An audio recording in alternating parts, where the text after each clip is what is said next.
I saw what happened, and I won't let it slide. It's not the first time Justin will do such cheap tricks with poking eyes like those. His fight against Paddy will be his last aim. UFC is only for the real fighters, not the cheater.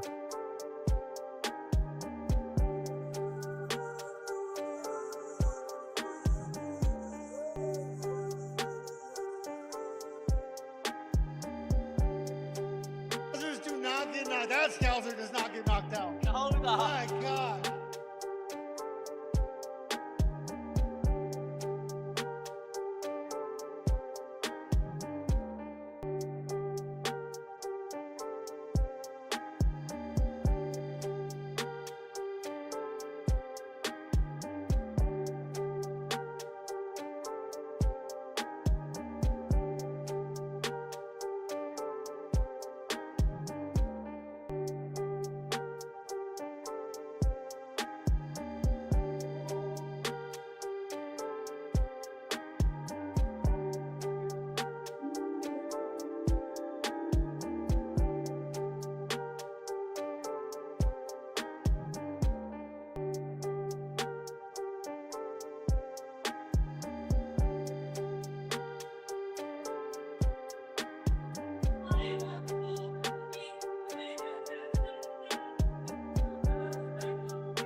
That fucker's right.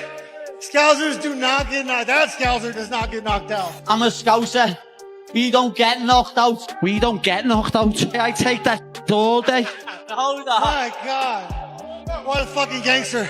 Obviously delivered in the main event, capped off with a war. Just give us your thoughts on Justin Gaethje and Paddy Pimblett delivering a 5-round battle. Yeah, I mean, what a couple. So Paddy Pimblett at the weigh-in yesterday says, I'm going to knock this motherfucker out tomorrow. And I was like, that's interesting.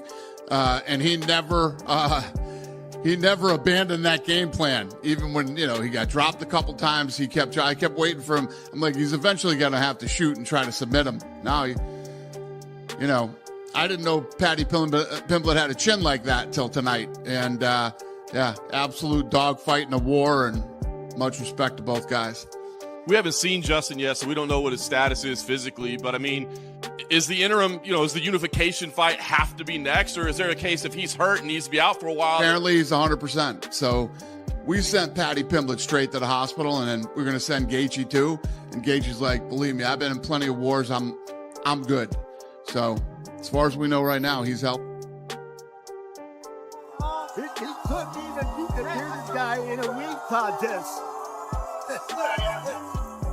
When the fight between Paddy Pimblett and Justin Gaethje ended, people quickly started comparing what really happened to what they expected. Before the fight, experts were split. Some trusted Paddy's wild and creative style, while others believed in Justin's control and power. That difference is why the reaction afterward felt intense, sharp, and more divided than anyone thought. You saw him do it to Michael Chandler. He's taken on the highlight, Justin Gaethje. 26 wins, 5 losses, 20 KOs. The dude fucking KOs people. Early on, he'd calf kick the fuck out of people. He'd calf kick people where they couldn't take it anymore. He had many TKOs from calf kicks alone. The guy is just a dense fucking ball of muscle, built for fighting, 37 years old now. He's crumpled people with his left hook. He's crumpled people with his right hand. Paddy Pimblett is going to have to be very careful throwing his flurries on Justin Gaethje. Justin Gaethje will sit down and rip a left hook, or sit down, drop his head, and launch a right hand. That's Justin Gaethje's ways to win. He could KO Paddy. Tim Welch's breakdown now feels almost prophetic because he warned everyone that Justin Gaethje doesn't need constant pressure to change a fight. He only needs a few key moments. Those calf kicks and solid counters were never meant to look flashy. They were designed to force errors. Every time Paddy Pimblett rushed in throwing punches, the risk behind that aggression became clear and hard to ignore. Tim also pointed out that this matchup was never a safe call for either fighter because the longer it lasted, the more unpredictable it became. And unpredictability is where Paddy thrives, where wild exchanges turn to control, and control slowly drains energy. That's why Tim leans slightly toward Paddy, but without ever sounding sure or fully convinced or I'd love to see fucking Justin Gaethje with the title around his waist. He earned it. Justin Gaethje's fought all these fucking monsters his whole goddamn career. Edson Barbosa, Donald Cerrone, Eddie Alvarez, Dustin Poirier, Habib, Michael Chandler, Charles Oliveira, Fiziev twice, Dustin Poirier again, Max Holloway. Like, holy shit. He's fought the elite. So I'd love to see Justin Gaethje get it done. If I had to put, this is hard. If someone gave me $10,000 to bet with and they said, hey, put it on who you think's going to win. God. I'm going to say 60-40. 60-40. 40% chance that Justin Gaethje knocks Paddy Pimblett out. Hits him on his chin. When Paddy Pimblett's flooring, hits him right on his hits him right on the scouser chin. Bunk. Gets dropped. 40% chance, I think. 60% chance this fight, Justin's not able to find him.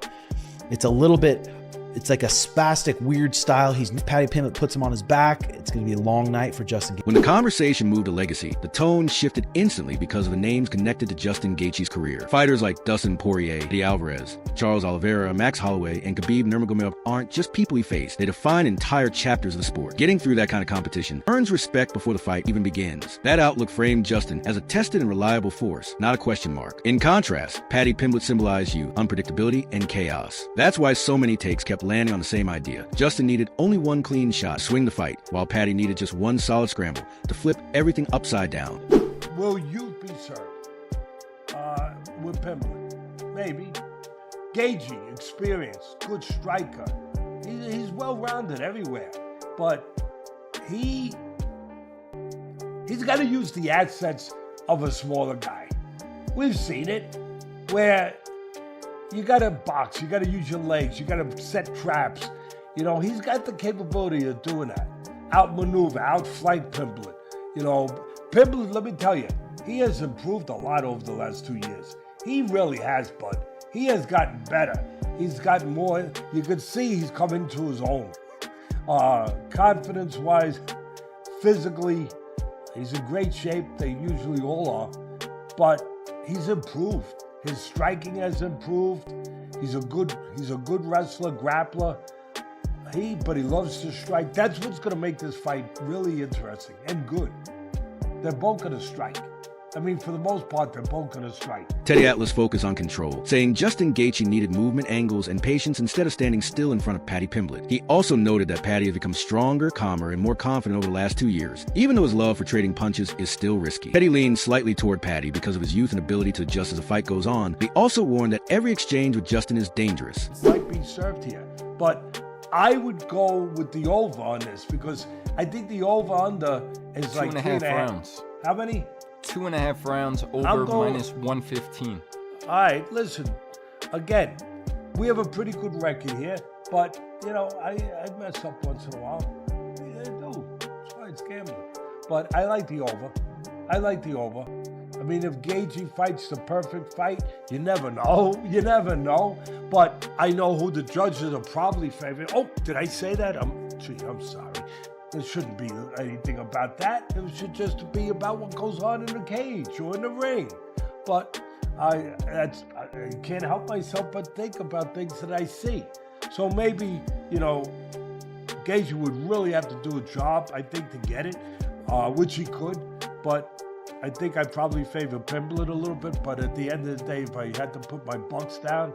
The betting talk added even more tensions, and the long fight made sense based on how tough both men are. At the same time, everyone kept pointing out that Justin Gaethje has a history of ending fights in an instant, which made every prediction feel shaky no matter how smart it sounded. Max Holloway broke the matchup down to one simple idea: pain tolerance. Skill matters only until the damage starts to add up. If Paddy Pimblett could take Justin's power without falling apart, Max believed the fight could turn fast. One wobble, one scramble, and a sudden change in control that no one could stop once it began. But Paddy, if he can eat it, I can see Paddy catching Gaethje and maybe almost like a Oliveira fight, catch Gaethje, hurt Gaethje wobble, and then get to Gaethje's back or something, maybe subtle.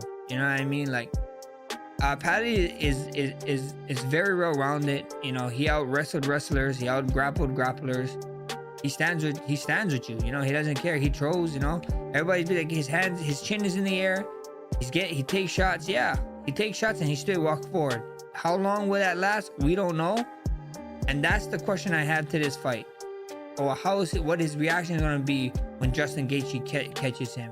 Because Justin Gaethje punched like a truck. He kicks like a...